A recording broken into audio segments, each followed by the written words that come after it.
नमस्कार विद्यार्थी मित्रांनो, नर्सिंग नोट्समध्ये आपले स्वागत आहे. 28 जून 2011 मिडवाइफरी अँड गायनोकॉलॉजी प्रश्नपत्रिका आहे. प्रश्न 5वा आहे, शेवटचा. आणि एक कंडिशन दिली आहे आणि त्याच्या खाली प्रश्न विचारले आहेत. प्रश्न पहिला आहे, गर्भाशय आवळूची व्याख्या लिहा. तर गर्भाशय आवळूची व्याख्या बघूया. गर्भाशयाच्या भिंतीमध्ये वाढणारे सौम्य ट्यूमर यामुळे गर्भाशयाचा आकार वाढतो, यास गर्भाशय आवळू असे म्हणतात. गर्भाशयाच्या भिंतीमध्ये वाढणारे सौम्य ट्यूमर यामुळे गर्भाशयाचा आकार वाढतो, यास गर्भाशय आवळू असे म्हणतात. ब आहे, गर्भाशय आवळूचे प्रकार आणि कारणे विचारलेत. तर प्रकार कोणते कोणते आहेत? इंट्राम्युरल, सबसेरोसल आणि सबम्युकोजल आणि पेडन्क्युलेटेड हे प्रकार आहेत गर्भाशय आवळूचे. आणि कारणे बघूया. संप्रेरक असंतुलन म्हणजेच काय? तर कोणते संप्रेरकची असंतुलता असू शकते? इस्ट्रोजन आणि प्रोजेस्टेरॉनचे.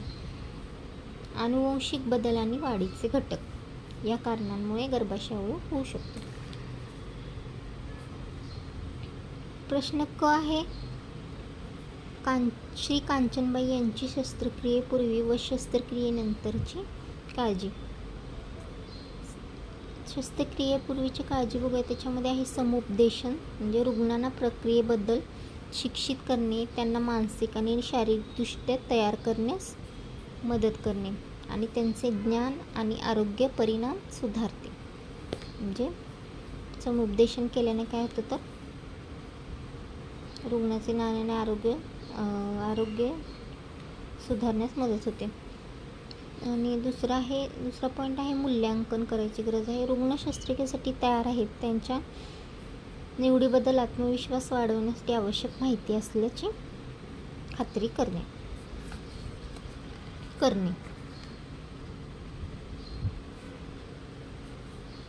दुसरा आहे सूचना.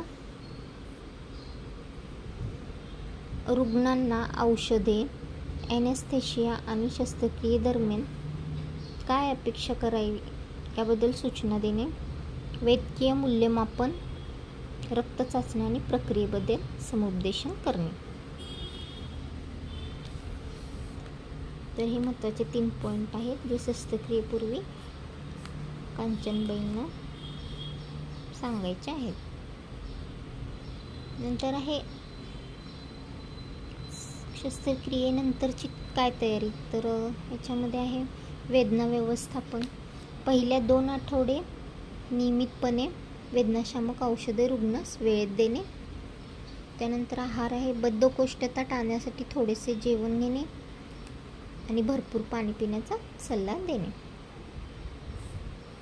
त्यानंतर आहे जखमेची काळजी घेणे आणि योनीतून निघणाऱ्या रक्तस्रावाचे निरीक्षण करण्याची आवश्यकता असते.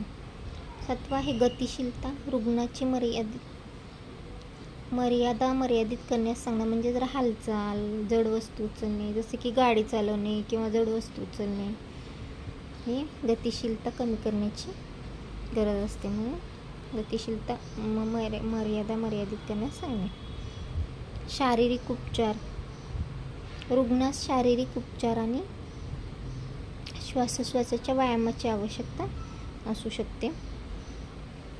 त्यासाठी त्यांना श्वासनाचे व्यायाम सांगावेत. आणि 9वा पॉईंट आहे विश्रांती. शस्त्रक्रियेनंतर पुनर्प्राप्तीची वेळ सहसा 4 ते 6 आठवडे लागतात. या काळात रुग्णांना जास्तीत जास्त विश्रांती घेण्यास सांगणे. तर जखम भरून येण्यासाठी, व्यवस्थित रुग्ण परत होण्यासाठी 4 ते 6 आठवडे लागतात. तर या काळामध्ये पूर्णपणे विश्रांती घेण्यास रुग्णास सांगावे. ड आहे शस्त्रक्रियेपश्चात होणारे विपरीत परिणाम. त्यामध्ये आहे वेदना, चिराच्या जागी दुखणे आणि जखम होणे आणि जखम बरी होण्यास उशीर होणे. म्हणजे काय विपरीत परिणाम होऊ शकतात? तर रक्तस्राव, योनीतून हलका रक्तस्राव आणि 6 आठवड्यापर्यंत स्त्राव म्हणजे जास्तीत जास्त दिवस रक्तस्राव होऊ शकतो. आतडी आणि मूत्राशय बदल, बद्धकोष्ठता आणि मूत्रमार्गात संक्रमण होण्याची शक्यता असते. रक्ताच्या गुठळ्या शिरांमध्ये तयार होऊ शकतात आणि रक्तप्रवाहात व्यत्यय आणू शकतात. संसर्ग, ताप, चिरांच्या जागेवर वाढलेली वेदना आणि चिरातून स्त्राव आणि इतर गुंतागुंत. स्कार टिश्यू निर्मिती होऊ शकते. हार्निया, लगतच्या अवयवांना दुखापत होऊ शकते आणि ॲनेस्थेशियावर प्रतिक्रिया. हे झाले शस्त्रक्रियेपश्चात होणारे विपरीत परिणाम. तर नेक्स्ट क्वेश्चन बघू. श्रीमती कांचनबाईंना शस्त्रक्रियेनंतर आरोग्य सल्ला काय द्याल? तर निरोगी जीवनशैली असावी, संतुलित आहार घेण्यास सांगावा, नियमित व्यायाम करण्यास सांगावे, तणाव व्यवस्थापन करावे, आवश्यक असल्यास हार्मोन रिप्लेसमेंट थेरपी येण्यास सांगावी आणि नियमित तपासणीसाठी वेळोवेळी डॉक्टराच्या निर्देशनानुसार हॉस्पिटलमध्ये येऊन जाण्यास सांगावे, औषधं वेळोवेळी घेण्यास सांगावे आणि विश्रांती करण्यास सांगावे. तर असे व्यवस्थापन आरोग्य सल्ला आपण यास श्रीमती कांचनबाईंना देऊ शकतो. तर हा झाला आहे प्रश्न 5वा कंप्लीट आपला, म्हणजेच आपली प्रश्नपत्रिका पूर्णपणे कंप्लीट झाली आहे 28 जून 2011ची. तर पुढील प्रश्नपत्रिका लवकरच लवकर मी तुमच्यासाठी घेऊन येणार आहे. तोपर्यंत माझ्या चॅनलला लाईक, शेअर, सबस्क्राईब, कमेंट करायला विसरू नका. थँक्यू.